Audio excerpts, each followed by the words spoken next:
Hi guys, this is our last section of the unit, which is solving rational equations.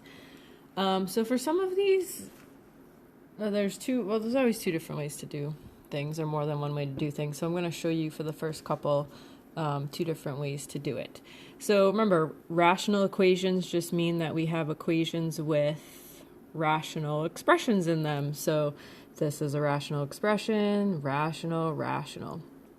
Okay, and so the first method of doing this is clearing the fractions. And so what you would basically do in this case is look at your denominators and say, well, what can I multiply the whole equation by to get rid of all my denominators?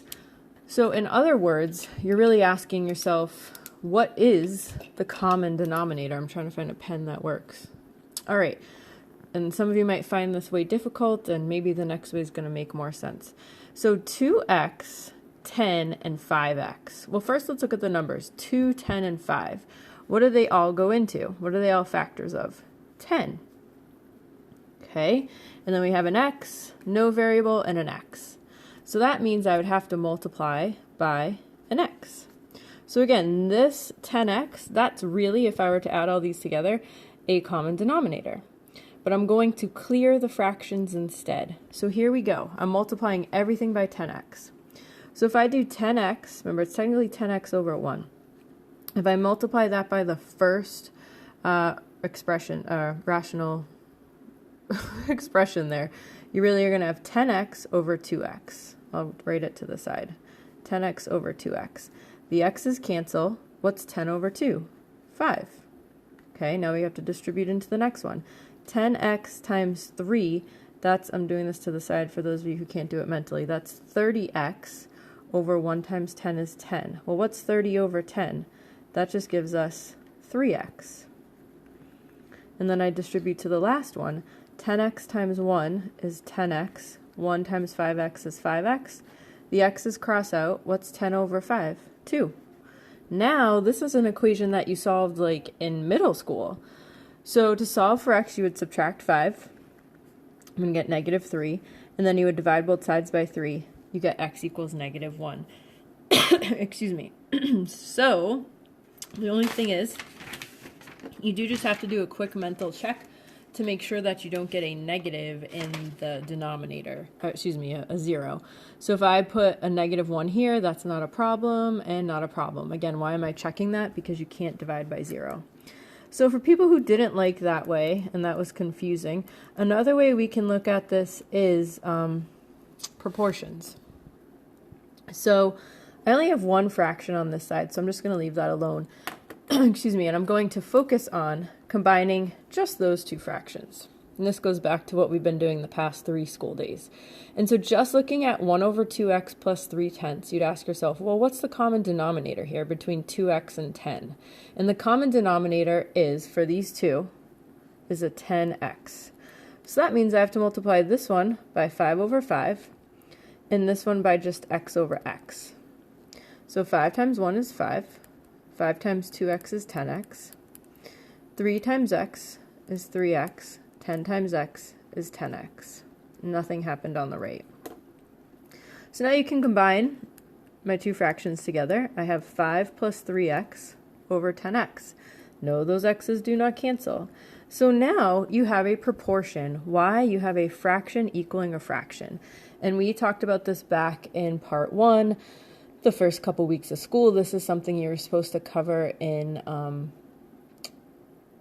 8th grade, solving proportions. So I encouraged you to cross multiply.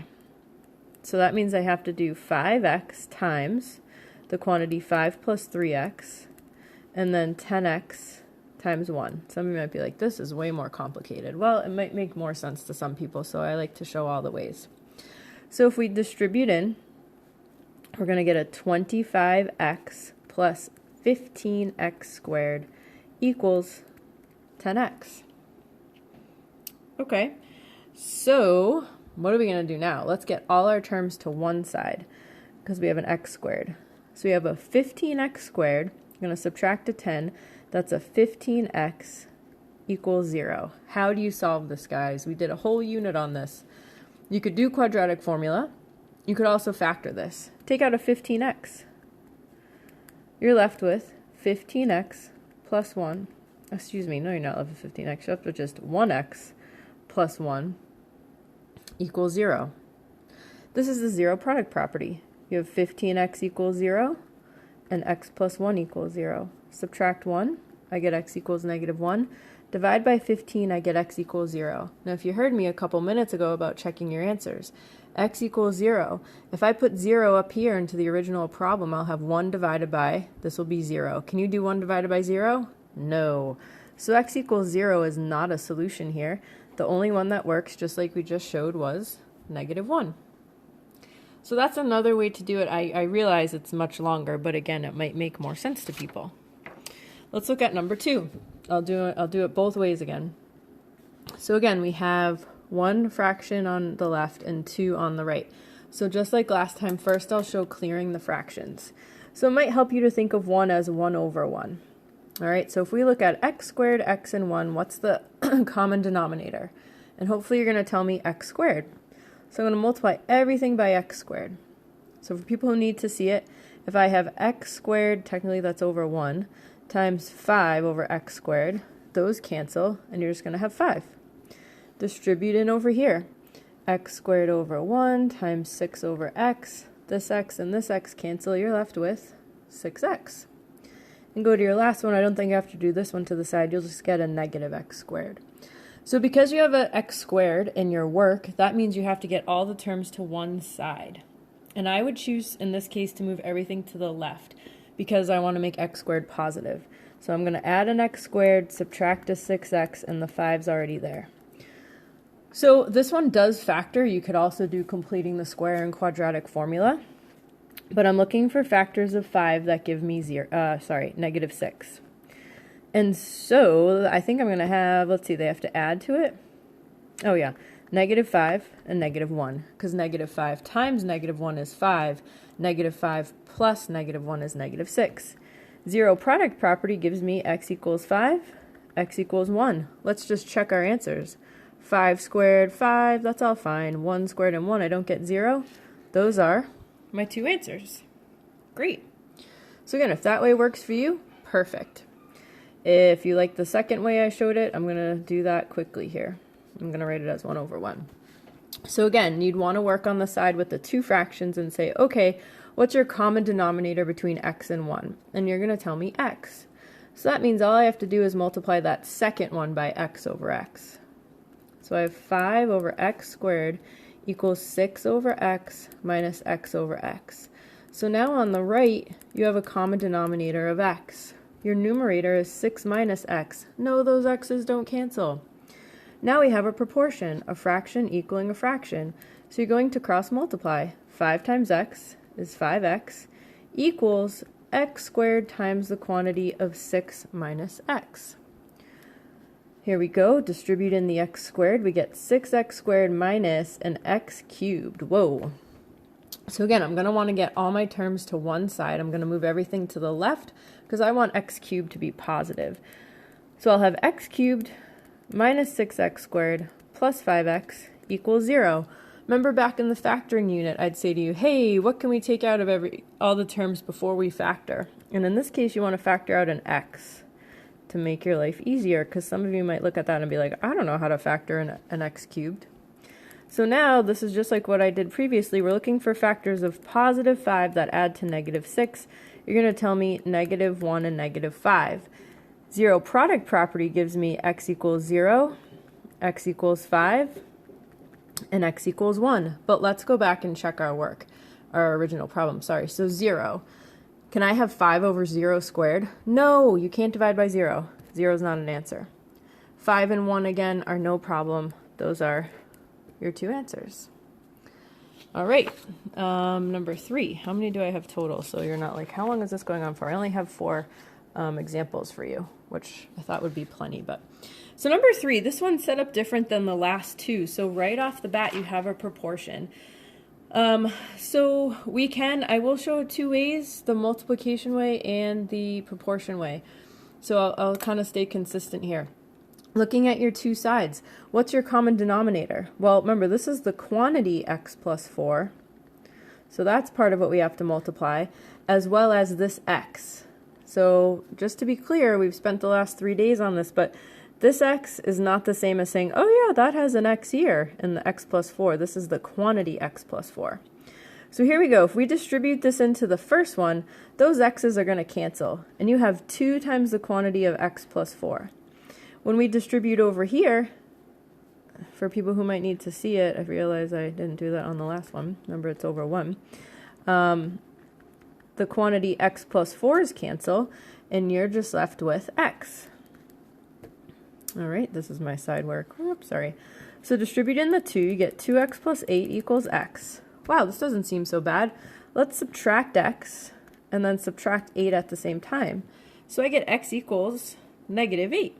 Again, we just have to check it to make sure we don't get 0 in the denominator. That's fine, and then negative 8 plus 4 is not 0, so there's my answer.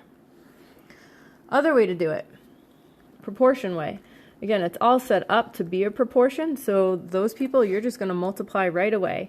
And how do I know it's set up to go? Because there's no fraction being added or subtracted on one or the other side. So x times 1 is just x, and then 2 times the quantity of x plus 4. So I distribute in. This looks very similar to what I just did. I am going to, how did I get 8? Oh, sorry, I'm talking to myself. Okay, that's right.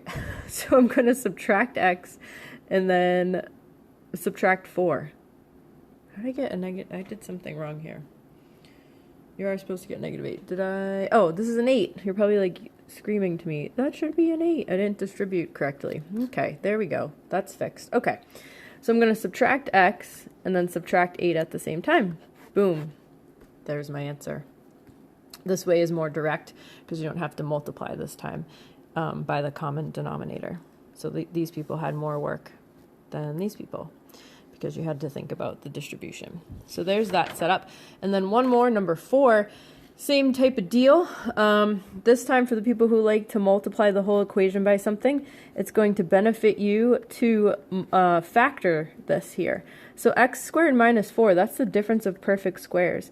That factors into x plus 2, x minus 2.